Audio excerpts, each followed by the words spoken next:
رفقا چه خبر؟ آقا تا حالا شده بخواین فالوور فیک بگیریم، چه از طریق نرم افزار چه از طریق سایت، ولی بخواین هزینه کنین؟ این بار اومدم توی این ویدیو بهتون روش‌های گرفتن فالوور فیک به صورت رایگان رو بگم. خواهشاً این ویدیو رو لایک کن و واسه دوستات بفرست و از این بالا چنلمون رو سابسکرایب کن. دمت گرم. بریم توی گوشی آموزشش رو با هم ببینیم. خب رفقا، ما دو روش داشتیم، یکی از طریق سایت، یکی از طریق نرم افزار. که نرم افزار من نسخه مود شده شو داخل کانال تلگرام قرار میدم. کافی آیدی کانال تلگراممو توی دیسکریپشن قرار دادم.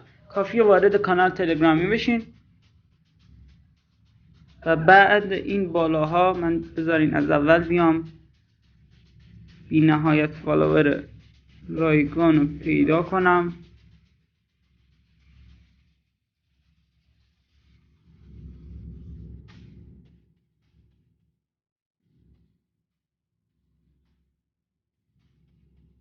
خب بله رفقا، این همون نرم افزاره. خب این نسخه مود شده شه، یعنی شما هر چقدر فالوور فیک، هر چقدر سکه بگیرین، خب واسه گرفتن سکه باید چند نفر رو فالو کنین. ولی از طریق این نرم افزار هر چقدر که سکه بگیرین به فالوینگاتون اضافه نمیشه و میتونید به صورت بی‌نهایت واسه خودتون فالوور فیک بزنید. این از روش اول. حالا روش دوم از طریق سایت. ما از سایت فالووران اقدام میکنیم، یه سایت ایرانیه. خب اینجا میزنید سایت فالووران. بعد اینکه وارد سایت میشین ازتون میخواد اینجا ثبت نام کنید. خب دوستان، تا بگیرین شما اولین بارتون رو باید ثبت نام کنید، ولی چون من قبلا وارد شدم از طریق ورود اعضا میزنم. خب رفقا، بعد اینکه من شماره تلفنم و رمزمو دادم وارد پنل خودم میشم.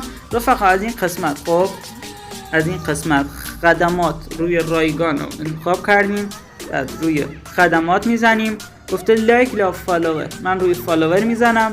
اینجا کافیه خودش حالا لینک رو اینجا باید بزنیم. مثلا من حالا یه لینک رو اینجا میزنیم، لینک اون پیج خودمونو از اینجا تعدادم میزنیم. روی سفارش رو که زدیم فالوورها تا 2 دقیقه ارسال پیدا میکنن. امیدوارم از آموزش لذت برده باشین. تا آموزش بعدی، بدرود.